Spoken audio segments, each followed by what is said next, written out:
My name is Shannon Douglas, and this is While We Were Asleep. And I've been traveling across Canada. I began my journey about 10 days ago in Vancouver, where I spent a week talking to people from all professions, a bunch of different workplace environments and experiences about the impact of wokeness. Spoke with a retiring university professor, a former financial professional, energy consultants, first responders, human resource people, etc., etc. I'm starting to see some patterns emerge. And I did a recent video. In fact, I released it on Tuesday. That's, as of the recording of this, that's today, about family systems theory and how different dynamics of bullying play out in an abusive family dynamic, but in larger scale workplace dynamics and in larger scale societal dynamics. And we're playing out some of those games with wokeness. And if you've ever been, one of the common themes is for people who are experiencing this and alarmed by it, this censorious, abusive, targeting, othering culture that's taking prominence and taking significant roles in all of our workplaces and all of our environments where we can't speak openly or speak freely, and we don't have freedom of ideas, and there's heavy-duty censorship coming down even from government level at the federal politics level, where our Canadian one of our Canadian political leaders says, if you don't vote for the anti-racism bill, you're a racist, which leaves no room for disagreement or debate or anything whatsoever if you're just calling your opponent, bullying your opponent with character assassinations for not agreeing with you. So in abusive family systems, abusive relationships, and I followed this for many years because I found myself repeating patterns in my adult life that I had learned as a child as a target of an abusive parent. And there comes a point in life, in a work relationship or in a abusive relationship of any kind, where there's a what the fuck moment. It's a WTF moment. Like, this is way too far, and no, it's over. We're done. And different people have different thresholds for this what the fuck moment. And those of us who are more sensitive to it, who have seen the patterns before and lived through them in various different environments, whether it's at the family level, whether it's in a workplace level, or whether we're survivors or first generation from another country where these authoritarian systems were put in play and where many people suffered. Our what the fuck moment is perhaps a little sooner than many other people. And this is the scapegoat whistleblower role in the dynamic. So those of us waking up to woke right now are the whistleblower. We call the whistleblower class or the whistleblower cohort. But we are the ones who are seeing some of these abuses and how they're playing out, and we're trying to warn other people. And that is part of a role within an abusive system, the scapegoat whistleblower, that we can identify across different scales of how this manifests. Now, for a long time in a workplace relationship and in an intimate partner relationship, myself, and I know many other people, lived with this idea of naive or embodied a naive optimism. Okay? We hear about this a lot. If you've ever known someone who's been in an abusive relationship and they don't want to exit, they keep saying, well, it's going to get better. Well, they're going to change. Well, we're in counseling. Well, we're going to make this step. And the optimism is that we see a truth or a goodness in the other person, and we're ignoring all the negative signs. And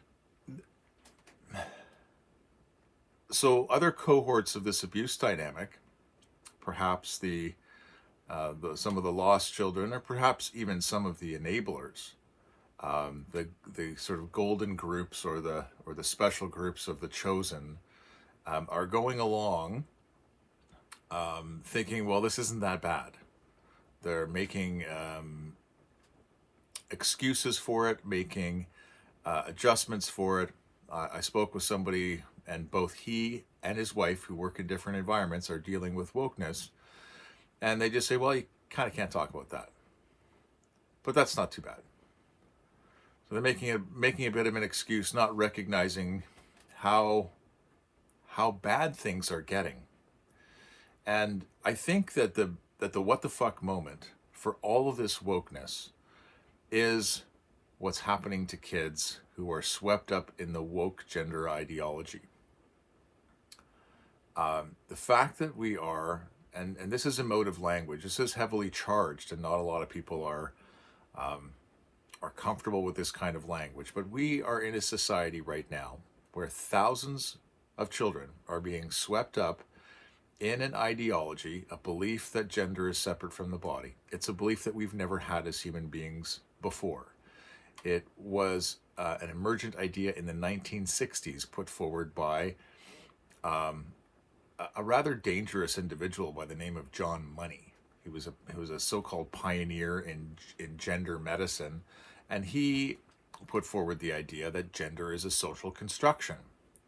Well, this has captured the imagination of a generation of activists, let's say. But I'm in British Columbia, and the SOGI, Sexual Orientation and Gender Indoctrination, Gender Identity, Curriculum 123, which was created by consulting groups from outside of the school system. It begins in grade 1. And all across Canada and all over the United States and indeed other places in the world, children as young as 6 are being taught that there's no such thing as boys and girls, that biological sex isn't real, and that our identity is based on a gender. And this is a mind worm. It's a parasite that vulnerable kids grab onto, and they ruminate and they obsess about, and they. Perhaps conscientious kids, perhaps creative kids, imaginative, introspective. We know that there are certain patterns of kids who are preteen and teen who have embraced this notion that they are the opposite gender and have started down a medicalization pathway. These are medical experiments.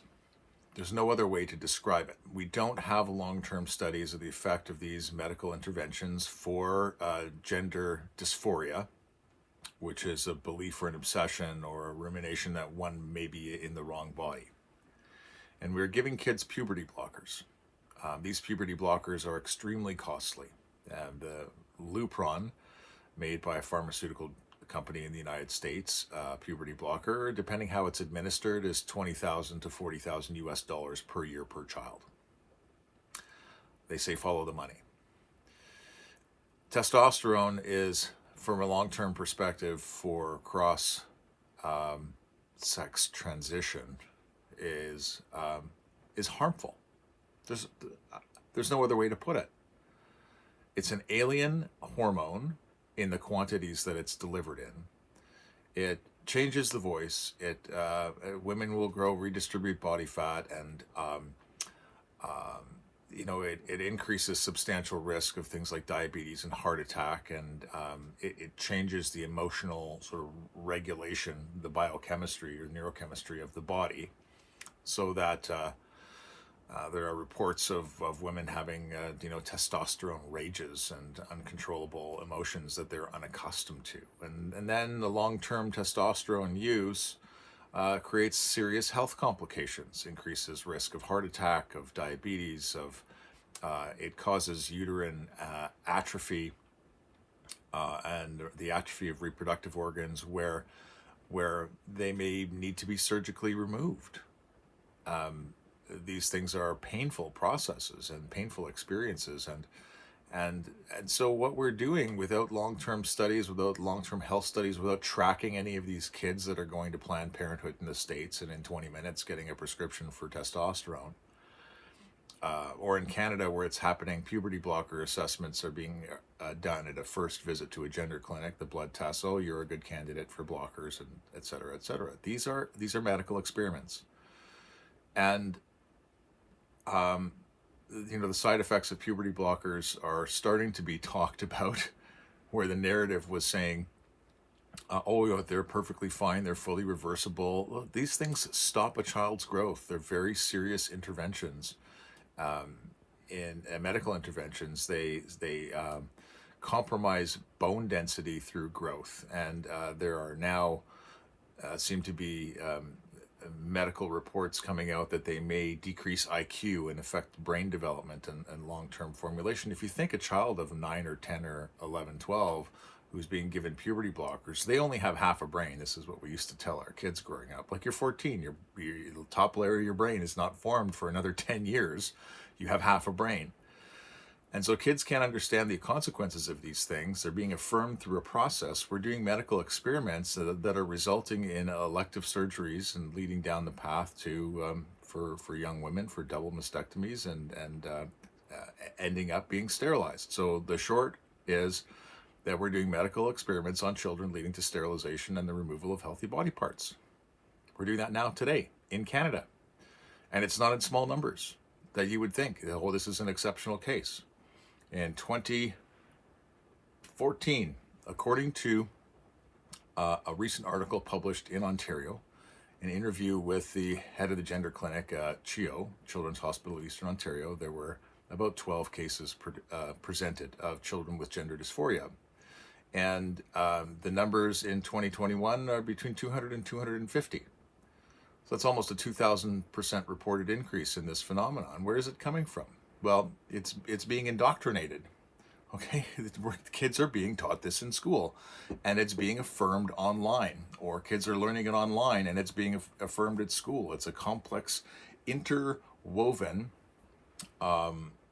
system of indoctrination into a completely alien idea to humanity, that we have an identity, a gender that's separate from the body. It's so facile and childish that it's almost unimaginable relative to the kinds of questions that human beings have asked about meaning and purpose and existence and soul through the history of humanity. Naive optimism. Oh, well, it's fine. Yeah, it's going to get better. They're going to figure that stuff out, and it's not going to be as bad as people say. Well, it is as bad as people say. In fact, it's a lot worse. And while we're going around in denial, which is another pattern of an abusive family system or an abusive system, is denial. That's not happening. Those abuses aren't happening. Those things aren't being said. Those outcomes aren't manifesting themselves. Denial, denial, denial. Nope, that person's not an addict. That person's not an abuser. You're imagining things. This is the proxy gaslighting process that happens. The naively optimistic, in many ways, are contributing to the problem. They're believing all the fluff and superficial, fluff and bubbles and rainbows about how wonderful this is, and the denial mechanisms are extraordinarily strong. That's my video for today. Naive optimism and denialism of the atrocities of wokeness. We need to wake up to the what the fuck moment pretty soon.